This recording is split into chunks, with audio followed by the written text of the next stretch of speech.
राधे राधे दोस्तों, कैसे हैं आप सब। दोस्तों सोशल मीडिया वगैरह पे सब जगह आप लोगों ने एक वीडियो देखा होगा जहाँ पे एक रेलवे के स्टाफ यानी कि स्टेशन मास्टर को आरपीएफ के कुछ लोग जो है घसीट करके लेकर के जा रहे होते हैं। अब ये चीज़ होने के बाद काफ़ी सारे लोगों ने पूछा और सवाल जवाब स्टार्ट हुआ कि ये एग्जैक्टली क्या हो रहा है, इसके ऊपर आप एक ज़रूर से वीडियो ज़रूर से करिए।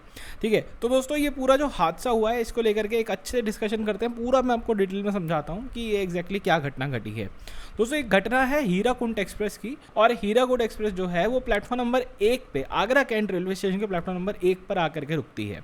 ठीक है, यही कुछ 10:54-55 के आसपास का टाइम होता है जब ऐसा कुछ हो रहा होता है। ठीक है, 1-2 मिनट के हॉल्ट के बाद ट्रेन को वापस जो है चल करके जाना होता है। सिंपल सा ही ये केस होता है।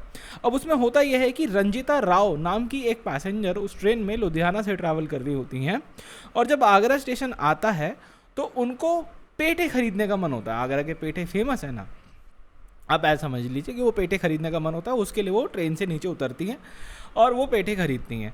2 मिनट का ट्रेन का हॉल्ट होता है, शायद उनको नहीं पता होता क्योंकि रेलवे के साथ ट्रैवल करने वाले अधिकांश लोगों को ट्रेन की टाइमिंग्स वगैरह मतलब हॉल्ट यहाँ की जगह ये सारी जानकारियाँ नहीं होती हैं।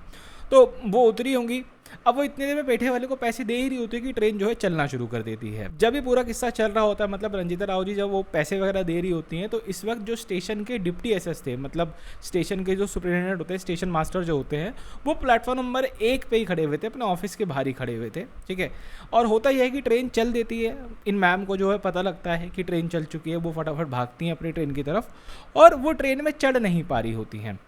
शायद ये घटना स्टेशन मतलब जो ट्रेन होता है उसके पीछे के हिस्से की में हो रही होती है कि जैसे ही ट्रेन चलती है थोड़ा आगे बढ़ती है तो जो स्टेशन एसएस हैं, जिनका नाम नरेंद्र सिंह चाहर है, ये ट्रेन के गार्ड जो होते हैं, ट्रेन मैनेजर जो होते हैं, उनको इशारा करते हैं, हाथ दिखाते हैं और ट्रेन को रुकवाते हैं। मतलब जो डिप्टी एसएस है उन्होंने ये चीज़ देखी होती है कि ये पैसेंजर ट्रेन से ही उतरी है, वापस से उसको ट्रेन में चढ़ना है और कोई हादसा ना हो जाए, क्योंकि आपको पता है ना कि वो लोग चलती ट्रेन पर चढ़ने की कोशिश करते हैं, फिर उनका वहाँ पैर फंस जाता है, वो फिर एक बहुत गंभीर हादसा बन जाता है। तो ऐसी कोई समस्या यहाँ पे ना उत्पन्न हो जाए, ऐसी कोई प्रॉब्लम यहाँ पे ना हो जाए, इसके चलते वो ट्रेन को रुकवा देते हैं। क्षण भर का यहाँ पे हॉल्ट लेती है, और हॉल्ट लेते ही ये जो रंजिता राव जी है उसमें चढ़ती हैं। इनके चढ़ते ही वहाँ पे 4-5 आरपीएफ के लोग आ जाते हैं और उनको ट्रेन से नीचे उतारने लगते हैं। जैसे उनको वो खींच करके नीचे उतारते हैं, नीचे उतार के कहते हैं कि आपने ट्रेन के अंदर एसीपी करी है, मतलब आपने जो है अलार्म चेन पुल करा है, और आपको उसके हिसाब से फ़ाइन देना पड़ेगा, और आपको हमारे साथ हमारे ऑफिस चलना पड़ेगा। वहाँ आपका जो है फैसला किया जाएगा, आपको यहाँ पे ट्रेन से छोड़ करके हमारे साथ चलना पड़ेगा। इतनी देर में ही यहाँ पे जो डिप्टी एसएस होते हैं नरेंद्र सिंह जी, ये वहाँ पे आरपीएफ के अप्रोच करते हैं, वहाँ पे आ जाते हैं और वहाँ बताने लगते हैं कि भाई ट्रेन जो है मैंने रुकवाई थी इनके चढ़ने के लिए, यहाँ पे एसीपी वाला कोई मैटर नहीं है, आप ट्रेन के डिटेंशन वगैरह की कोई टेंशन ना लीजिए।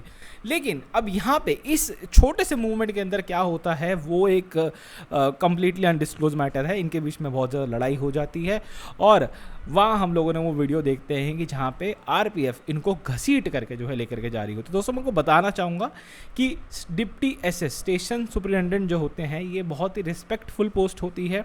ठीक है, और आप ये कह सकते हैं कि मतलब इनको ना एक स्टेशन का ना मालिक के रूप में देखा जाता है। ठीक है, बहुत इंपॉर्टेंट पद होता है ये रेलवे का। वैसे तो जो मेन एसएस होता है, सुपरिटेंडेंट जो होते हैं of the station, he is the main owner of the station kind of कि मतलब हर छोटी मोटी गतिविधि वगैरह के लिए वो रिस्पॉन्सिबल होते हैं एक स्टेशन पे। लेकिन मैं आपको एक जनरल टर्म से बताना चाहूँगा कि स्टेशन मास्टर भी बहुत बड़ा पद होता है, बहुत मतलब एक रिस्पेक्टफुल तरीके से उनको जो है देखा जाता है, और उनको इस तरह से घसीट करके लेकर के जाना, मतलब इस पूरी घटना के अंदर आप कहीं भी विनम्रता नहीं दिखा सकते। आप इसको बहुत ही सख्ती से देखना पड़ेगा कि हाँ, आप एक स्टेशन मास्टर के साथ अगर आरपीएफ ऐसा कर सकती है तो आम इंसान की तो फिर बात ही क्या है। पूरे किस्से के अंदर एक सबसे बड़ी चीज़ निकल के सामने ये आती है कि यदि कोई भी आरपीएफ स्टाफ है उसको अगर इतनी बेसिक नॉलेज नहीं है कि कब एसीपी हुई है और कब ट्रेन मैनेजर गार्ड वगैरह ने ट्रेन को रोका है, अगर वो इतना डिफरेंस नहीं कर सकते तो what they are doing in RPF मुझे नहीं पता, पहली चीज़। दूसरी चीज़, आप अगर ट्रेन के डिटेंशन को लेके परेशान हो कि ट्रेन रुक गई है क्या होगा, तो वो तो आपका डिपार्टमेंट ही नहीं है। ठीक है, वो तो ऑपरेटिंग और कमर्शियल की चीज़ें हैं। ट्रेन अगर यहाँ पे डिटेन हुई है या कोई भी बात हुई है तो ये तो गार्ड साहब को देखना है, और ये तो स्टेशन मास्टर को देखना है, मतलब उनको अपने अपने लॉग्स में मेंटेन करना है ये चीज़, वो जवाबदेही तो उनकी है। तो ये इस चीज़ की चिंता आप यहाँ पे क्यों कर रहे हो, ये अपने आप में एक बहुत सोचने वाली बात है। हालांकि रेलवे ने इस पूरे मैटर को बहुत सीरियसली लेते हुए इसके ऊपर एक हाई लेवल की जांच कमेटी बनाई है, मतलब ऑलरेडी लोग अपॉइंट कर दिया है वगैरह कि भाई आप पूरा मैटर जरा समझिए, देखिए किसकी गलती है क्या है, और एक फटाफट एक रिपोर्ट बना के दीजिए ताकि दोषियों को सजा यहाँ पे जो है दी जा सके। वो वाली ही रेलवे ने कर दी है। लेकिन मैं कहीं ना कहीं इसके अंदर एक बहुत बड़ी बात ये भी है कि जब रेलवे इसके ऊपर फैसला लेने आएगा, कुछ क्लियर ठोस चीज़ें सामने जो यहाँ पर आनी चाहिए। अब यहाँ पे जब मैं इस पूरी घटना को देख रहा था तो ट्विटर के ऊपर मुझे एक IRTS ऑफिसर जो है उनकी भी एक खबर देखने को मिली, जिन्होंने बताया था कि RPF वगैरह आपसे किसी भी तरीके की कोई भी ब्राइब तो नहीं, किसी भी तरह का फाइन वगैरह जो है आकर के नहीं मांग सकते हैं, तो आपको वो सब भी जो है कोई पे करने की जरूरत नहीं है। मैंने उस चीज़ को भी कहीं ना कहीं जो है यहाँ पे नोटिस करा, तो सोचा आप लोगों से शेयर कर दूं। बाकी दोस्तों ये पूरी घटना है, जिस तरह से पूरा सारा घटनाक्रम हुआ मैंने आप लोगों को बताया। अब इसके ऊपर रेलवे की इंटरनल टसल जो है स्टार्ट हो चुकी है 2 डिपार्टमेंट्स के बीच में, क्योंकि यहाँ पे रेलवे की इज्जत तो गई है, साथ ही साथ कहीं ना कहीं जो स्टेशन मास्टर समाज है उसकी भी कहीं ना कहीं इज्जत यहाँ पे दाव पे लगी है। ठीक है, बाकी इसके ऊपर जो होगा वो फिर आगे मैं आप लोगों को वीडियो के माध्यम से बताऊंगा ही। इस वीडियो में दोस्तों इतना रखते हैं। राधे राधे।